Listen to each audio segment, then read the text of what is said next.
The gate guard at Vorath Prime had checked 412 landing permits in his long career. He had waved through Krellian silk merchants, Duvari weapons dealers, and once, in a situation he still did not like to think about, a Voshan ambassador who turned out to be three smaller Voshans stacked inside a long coat. He had never, not once, waved through a human. He checked the permit a third time. He waved through the human. The ship that settled onto landing pad 9 was not impressive. It was a small cargo freighter, the kind built for function and not much else, with mismatched hull panels and an engine that sounded slightly tired. The name painted on the side said Steadfast Mule, and that seemed about right. The man who climbed down the ramp was named Rail Dunn. He was somewhere in his middle years, with a thick beard going grey at the edges and the kind of quiet face that did not ask for attention. He wore a plain coat, carried a battered case of trade documents, and looked around at the black towers of the Imperial District the same way a man looks at a market he has never visited before, noting the exits, the layout, and where the interesting things might be. He had a cargo hold full of human goods, medicinal compounds, precision tools, dried food from colony worlds that the Dravosi Empire could not easily grow in its volcanic climate, a standard trade run. The first human trade permit to reach the Inner Palace District had taken 11 months of applications, 3 diplomatic reviews, and one very confused Imperial Trade Minister who kept asking his staff why the permit request was written in such polite language. Rail had not done any of that deliberately. He had simply filled out the forms carefully because that was how he did things. He spent the first 2 hours unloading with the help of 2 silent Dravosi dock workers who were clearly under orders to watch him and not say anything. He did not mind. He catalogued his goods on a handheld screen, signed the receipt documents, and accepted a cup of something hot that a junior trade official offered him, drinking it without complaint even though it tasted like burnt copper and pine needles. He was hauling the last crate off the ramp when he heard the sound. It was a scraping, scuttling noise from the far side of the stone wall that bordered the landing pad. Then a small head appeared at the top of the wall, then another, then 2 more. Rail had read the briefing materials on the Dravosi. He knew what the Vaughn were, the hatchlings of the Imperial bloodline, the Emperor's young offspring, kept in the palace grounds under heavy supervision. He had not expected to see them. He had especially not expected to see them balanced on top of a garden wall, staring at him with enormous amber eyes and making small clicking sounds with their jaws. They were roughly the size of large dogs. Their scales were dark and iridescent, still soft-looking in the way that young creatures' features often are. One of them had a smear of something orange on its snout. They were, without question, the strangest and most remarkable things Rail had seen in 17 years of trade routes across 6 star systems.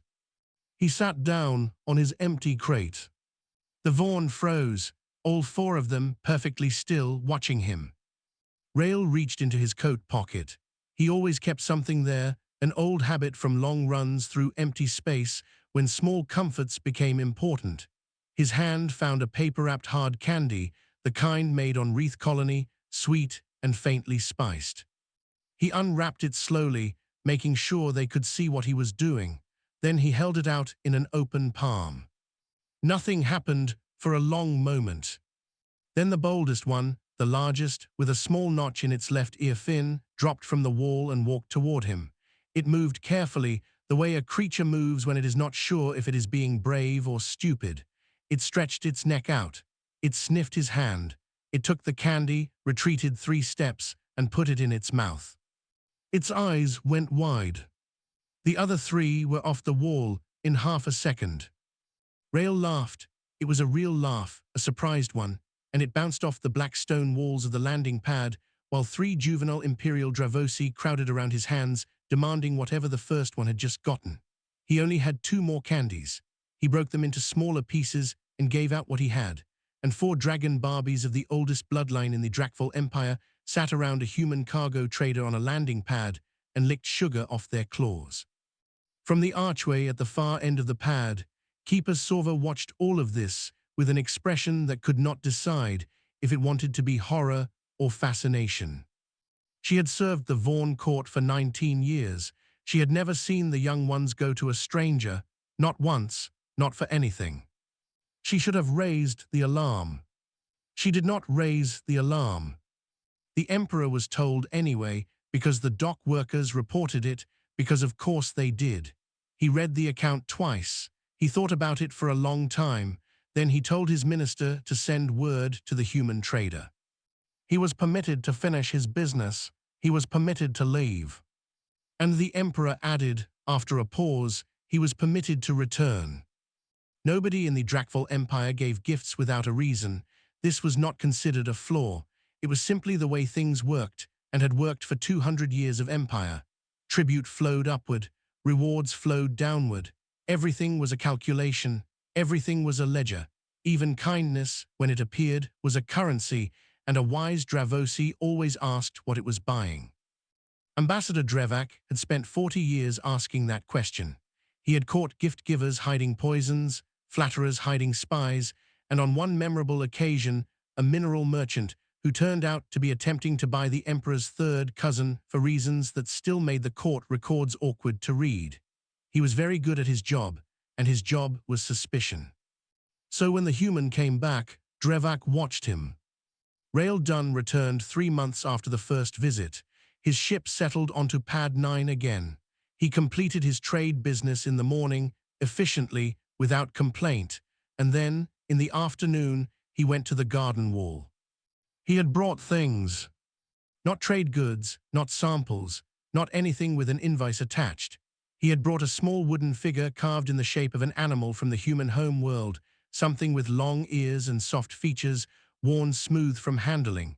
He had brought a metal box that, when wound with a key, played a short sequence of notes in a tinkling, delicate sound. He had brought a cloth rolled into a tube, and when unrolled, it showed a star chart painted by hand, the human systems marked in blue and the Dravosi systems marked in red, with small careful lines connecting the trade routes between them. He had also brought more candy. The Vaughn did not wait at the garden wall this time. They were already on it when he arrived, 4 sets of amber eyes watching the landing pad from the moment his ship cleared the upper atmosphere. Keeper Sorva had noted, in her private log, that the hatchlings had been restless for a week before his arrival, as if they felt him coming. She had not included that detail in her official report. Rael sat with them for 2 hours. He showed them the carved figure and let them sniff it and bat at it with careful claws. He wound the music box and watched all 4 Vaughn go absolutely still, heads tilted, ear fins spread wide, listening to the notes with an intensity that made him feel he had perhaps given them something that mattered more than he understood. He unrolled the star chart and pointed at the human systems and then pointed upward at the sky, and the Vaughn followed his finger with their eyes and then looked back at him with an expression that, on a human face, would have been wonder. He gave out the candy.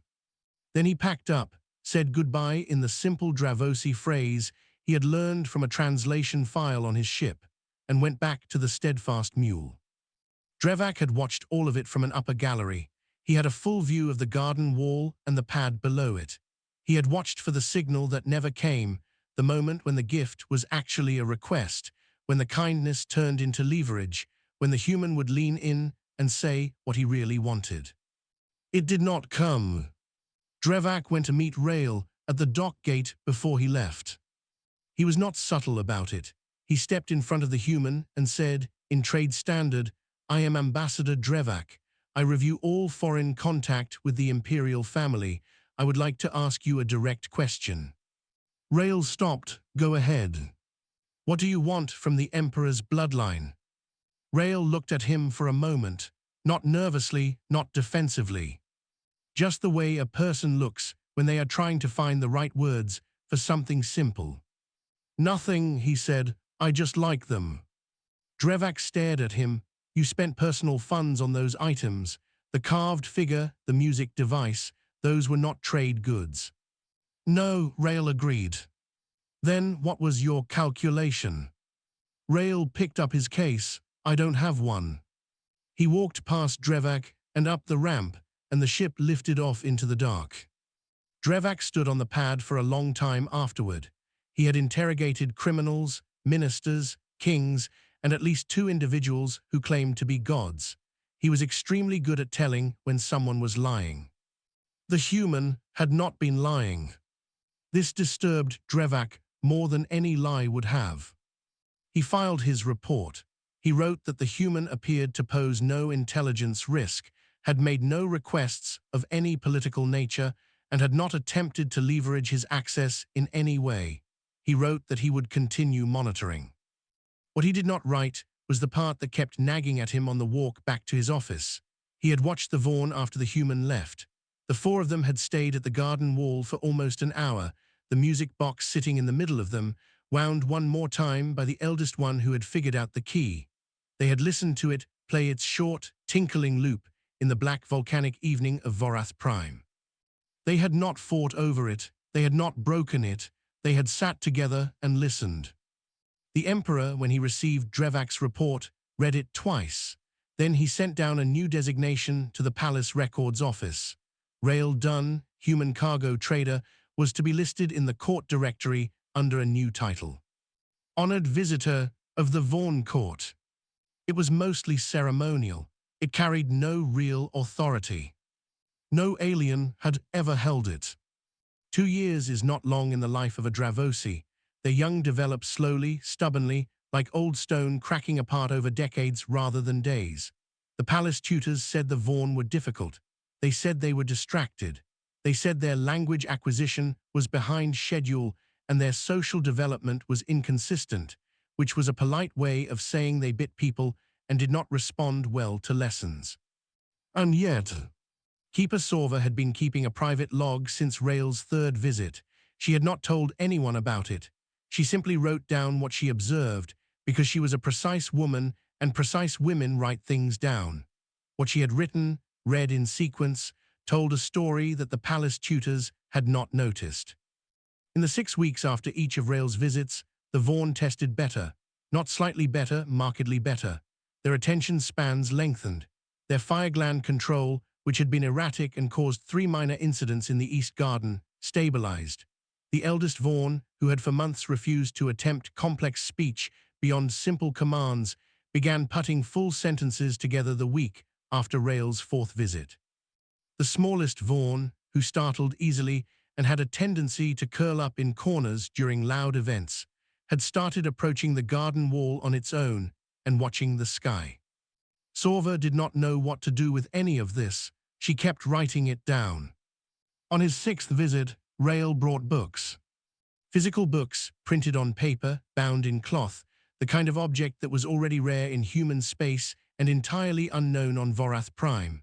He had brought 4 of them. Children's books, illustrated in bright colors with large, simple text. He set them out on the flat garden stones by the wall and sat cross-legged in the middle and opened the first one. The Vaughn crowded around him immediately. They were bigger now, not dog-sized anymore, but large enough that the smallest one's head came to Rael's shoulder when it sat beside him. They pressed in close, which would have alarmed most beings, but Rael just shifted slightly to make room and kept reading. His Dravosi was functional but imperfect. He stumbled over the tonal markers in longer words and had to invent some terms entirely when the translation did not exist. He described a human ocean as a very big lake that goes until you can't see anymore. He described a forest as many trees that live together like a city but quieter. He described a human child as a small person who is not finished yet. The eldest Vaughn, who had taken to positioning itself directly over Rael's shoulder to look at the pages, said, in slow and careful trade standard, "The small person is that you, before." Rael looked up at it, then he laughed, the real kind, surprised. "Yes, exactly like that. I was a small person who was not finished yet." The eldest Vaughn made a deep sound in its chest, satisfaction or something close to it. Sorva, who was watching from inside the archway, stopped writing and just stood there. She had been keeping the official log on the Vaughn's development for 19 years. She had written thousands of entries. She had never written the word happy in any of them because it was not a category the Imperial record system recognized. She thought about it now. Ambassador Drevak found her there and said, in a low voice, "How long has it been doing that, talking to him?" "About 3 months, Sorva said. Drevak watched the eldest Vaughn carefully turn a page with one extended claw, gently, the way it had learned to handle the music box. "The Senate Security Committee has raised a concern. I know. They feel the humans' access to the bloodline is a vulnerability. I know that too." Drevak was quiet for a moment. He had been watching Rail for 2 years now. He had filed 11 reports, all of them neutral in tone, all of them accurate, none of them quite capturing what he actually felt when he watched the man sit in a palace garden and read picture books to 4 juvenile Imperial Dravosi who leaned on him from all sides like he was a piece of furniture they had always owned. "What do you think?" he asked Sorva. She watched the smallest Vaughn push its head under Rail's free hand until Rail, without looking up from the page, rested his palm on top of it and kept reading. "I think the Security Committee is asking the wrong question," she said. That same evening, the Emperor summoned Rail to a private audience, a small room off the main hall, no ceremony, no court, just the Emperor in his chair and the human across the table. The Emperor was 212 years old. He had ruled the Drakvol Empire for most of that time. He had spoken to thousands of beings in this room, ambassadors, generals, enemies, gods. He studied the human for a moment, then he asked, "Why do you keep coming?" Rail was quiet. He was not nervous. He just seemed to be finding the right words, the same way he always did. "Because they remember me," he said, "and I don't have anyone at home who does." The Emperor said nothing. The silence lasted long enough that it could have been awkward, but somehow it was not. Outside, in the dark garden, the eldest Vaughn was still holding the book Rail had left behind, turning it in its claws one page at a time, looking at the pictures of the small person who was not finished yet.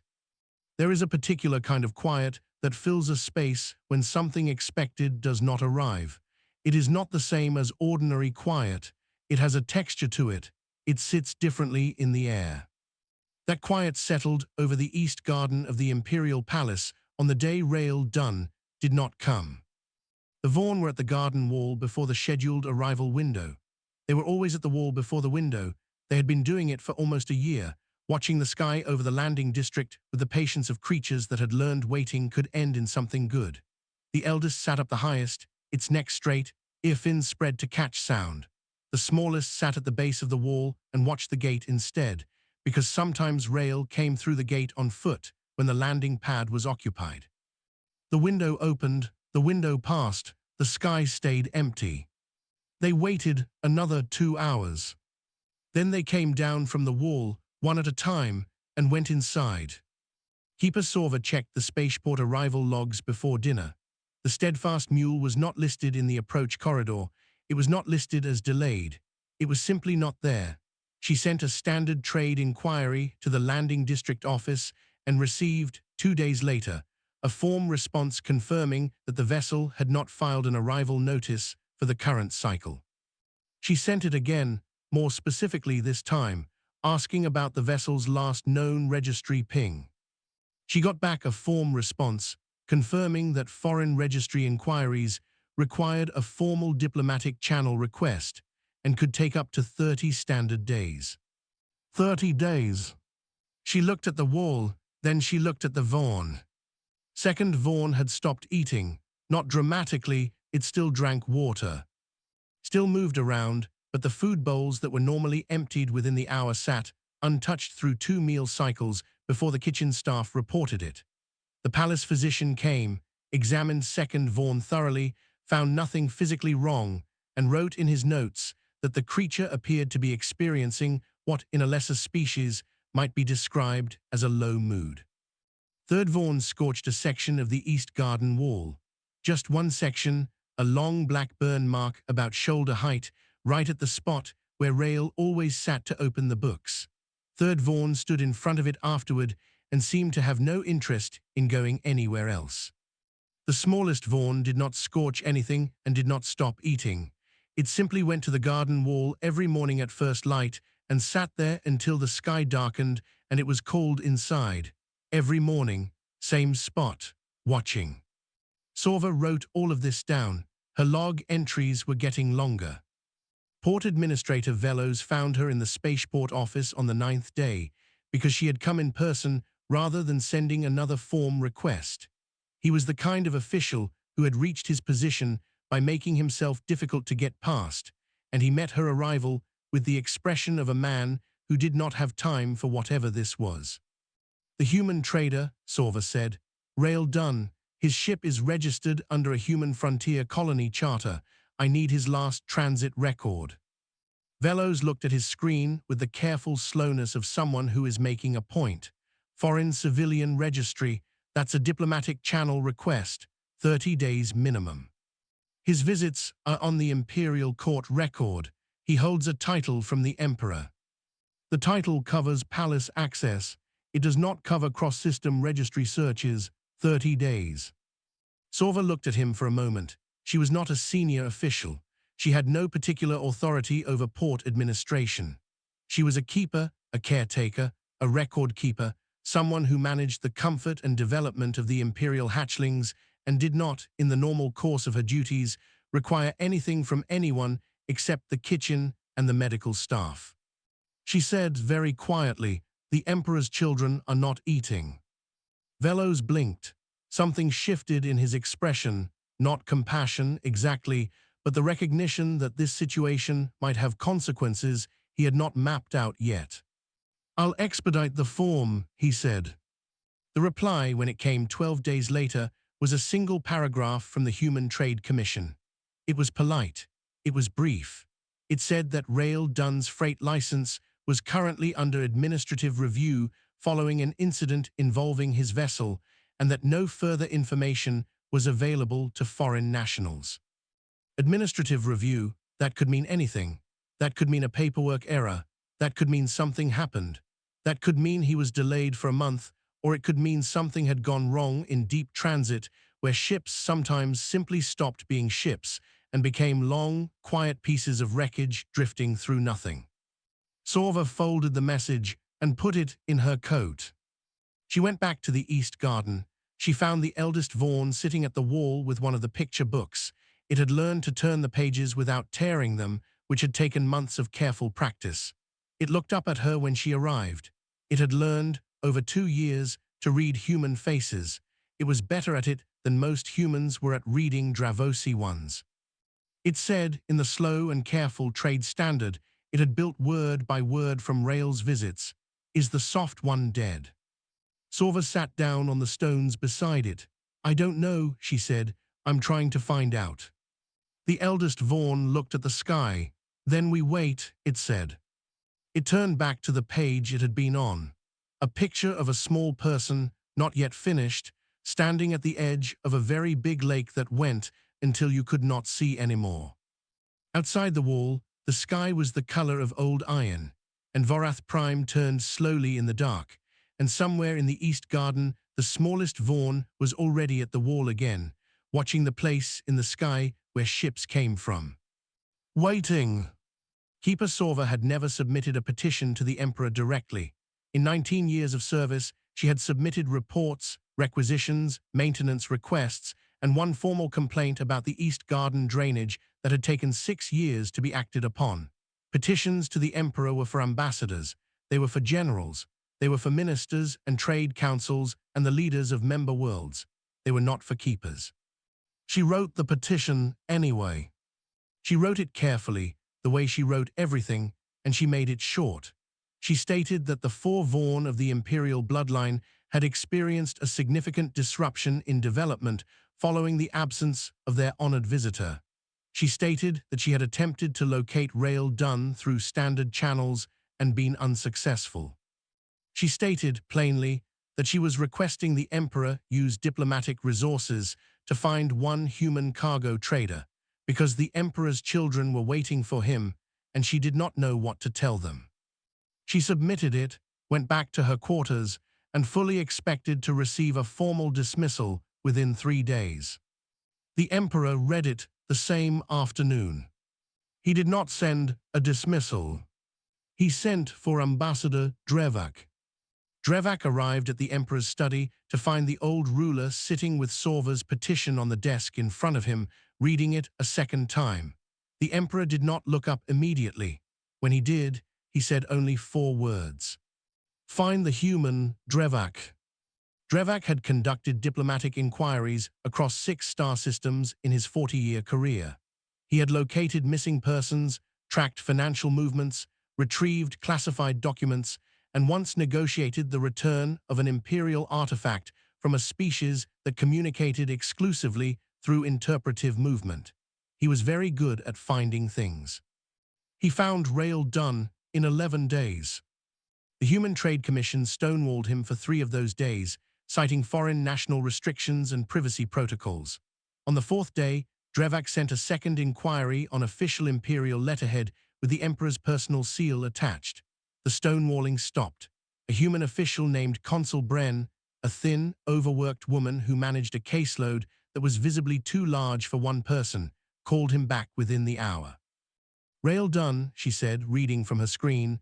"Freight license under administrative review, yes, I see it. This flagged because his ship was pulled from a transit lane." She scrolled. Her expression changed just slightly. "Drive failure, deep transit, outbound from the Caraway system. He was retrieved by a colony rescue vessel." "Alive?" Drevak asked. "Alive, injuries consistent with emergency deceleration. He's been in a medical facility on Outpost Niven for," she checked the date, 4 months. 4 months. Drevak kept his face neutral. Why was no notification sent to his registered contacts? Bren looked at the screen again. Her expression now had something uncomfortable in it.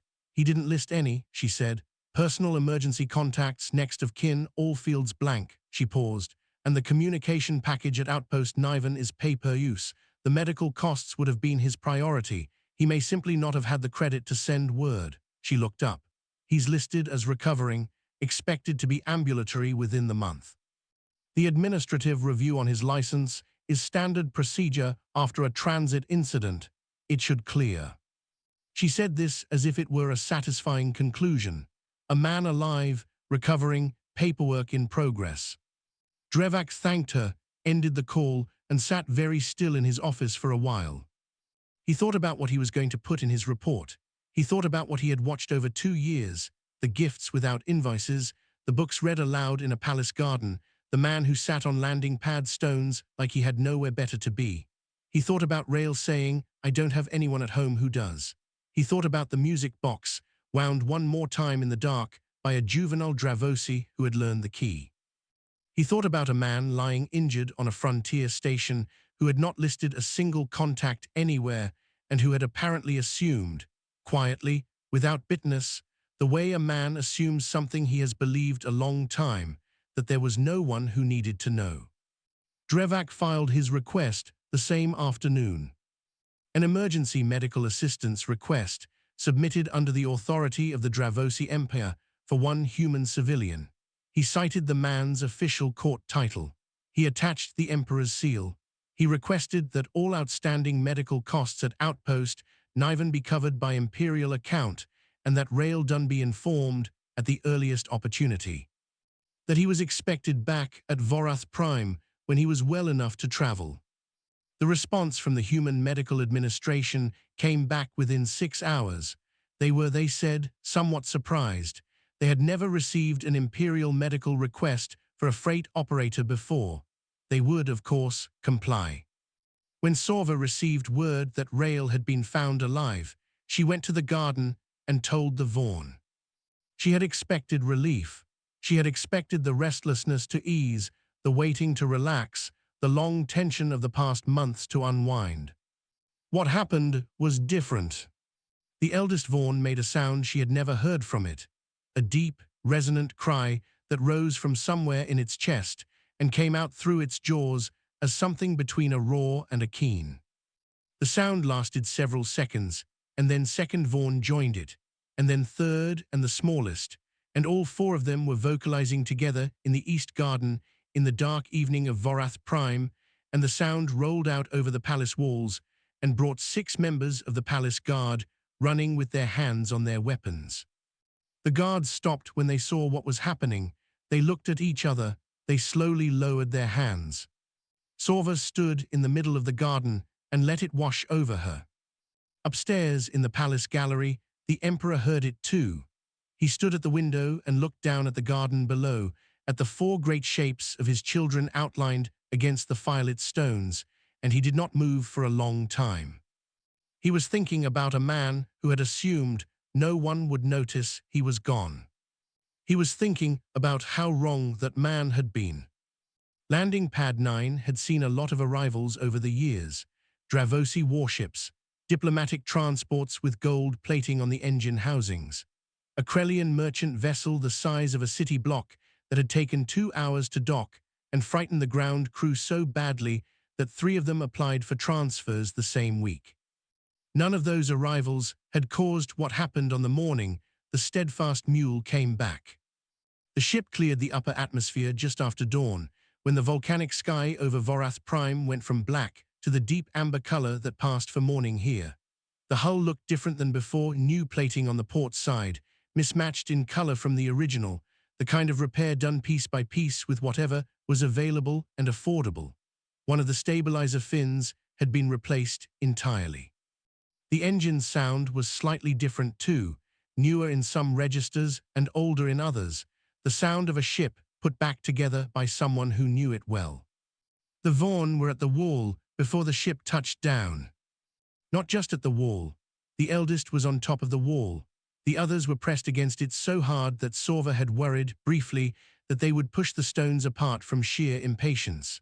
When the landing ramp came down, all 4 of them went silent at once, that complete Dravosi stillness that preceded either great calm or something very large happening. Rail Dunn came down the ramp. He was thinner than before. There was a cane in his right hand, the collapsible kind that folded into a coat pocket, and he was using it more than he probably wanted to because the set of his shoulders suggested a man who found needing assistance annoying. His beard was longer. He moved carefully, the way a body moves when it has been repaired and is being trusted slowly. He looked up and saw them. He stopped on the ramp, 3 steps from the bottom, and just looked at them for a moment. There were dock workers on the pad. There were 2 junior trade officials with their tablets. There was a junior palace guard at the gate who had been told this was a routine arrival and was currently reconsidering everything. All of them went very still when the 4 Vaughn cleared the garden wall. They were not small anymore. 2 years of growth had turned the dog-sized hatchlings into something much larger, much more angular, with wingspans that could cover the width of the landing pad when spread and jaws that could have ended the conversation immediately and without effort. They crossed the pad in a few long strides, and the dock workers and officials moved to the edges of the pad without being told, the way water moves away from something dropped into it. The Vaughn stopped in front of the ramp. Rail came down the last 3 steps. He reached into his coat. His hand moved slowly, deliberately, the same way it had moved the very first time on this pad with a paper-wrapped candy. He brought out 4 small packages, wrapped in the same cloth and paper style he always used, each one tied with a different color of cord. He had packed them from his hospital bed at Outpost Niven, sitting up against the wall with a tray across his lap, using one hand while the other was still bandaged. He had bought them with the last of his personal credit, before the imperial payment had come through and before he had entirely understood what the imperial payment meant. He held them out. The eldest Vaughn lowered its head. It came down slowly, that enormous scaled head, until it was level with Rail's face. The amber eyes were very close. The scar from the old notch in its ear fin had grown and reshaped as the Vaughn grew, and Rail could see it clearly now, old and familiar. The eldest Vaughn said, in trade standard, slow and clear and deliberate, "You did not tell us you were gone." Rail's throat moved. His voice, when it came, was not entirely steady. "I didn't think you'd notice." Second Vaughn made a sound deep in its chest. People who were standing on the pad and who would later write official reports about this moment would describe the sound differently. One said it was like a growl. One said it was closer to something being held in too tightly for too long. A junior trade official who had been assigned to Vorath Prime only 4 months earlier wrote, "Honestly, that it sounded like someone trying not to cry who had never cried before and was not entirely sure how. Rail sat down, right there, on the landing pad stones, the same way he had sat the first day, no ceremony, no fuss, just a man sitting down because his leg was tired, and because sitting had always been the right thing to do here. He unwrapped the first package and held it out to the smallest Vaughn, who took it in careful claws the way it had learned to take the music box. The Emperor watched from the palace gallery above. Keeper Sorva stood on his left. Ambassador Drevak stood on his right. Below them, on the stones of landing pad 9, 4 very large and very powerful creatures of the oldest imperial bloodline in the Drakval Empire were arranged around one tired human trader, pressing as close as they could get, while he opened the packages one by one and told them what he had brought and where he had found each thing and what he had thought of them when he did. The Emperor watched for a long time before he spoke. "I have ruled this empire for 200 years, he said. "I have received tribute from 40 civilizations. I have never seen my own bloodline weep." He paused, over a single creature who first came to them with candy. Sorva said nothing. Drevak looked at the scene below for another moment. Then he said quietly, "That is what they are, your radiance. It is simply what they are." The Emperor did not respond. He kept watching. Down on the pad, the eldest Vaughn had lowered its head again until it was resting, just barely, against Rael's shoulder. Its eye was closed. Rael had not stopped talking. He was explaining the fourth gift now, a small thing, a careful thing, and his hand had come up at some point without him seeming to notice, and was resting against the side of the great scaled head the way a hand rests on the shoulder of someone you have been worrying about for a very long time. There are species that conquer through fire. There are species that conquer through cunning. They build weapons, forge alliances, map weaknesses, and move when the moment is right. History is full of them. The records are long and the body counts are longer. Humanity, the xenoanthropologists would write in their reports years later, had a third method. It was not a strategy. It had no doctrine behind it, no coordinated policy, no committee that had decided this was a useful approach. They simply showed up. They brought gifts that cost them something. They sat down on the ground and read books aloud in imperfect accents and remembered the names of the people who mattered and came back, again and again, for no reason that made sense in a ledger. And somehow, before you noticed what had happened, before you had thought to be careful or to ask what they wanted, you had let them all the way in. And then, the part none of the reports quite managed to capture. The part that the Emperor stood at his gallery window thinking about long after Sorva and Drevak had gone. Then, if something happened to them, you realized what they had built inside you without ever meaning to. And you moved empires to find them.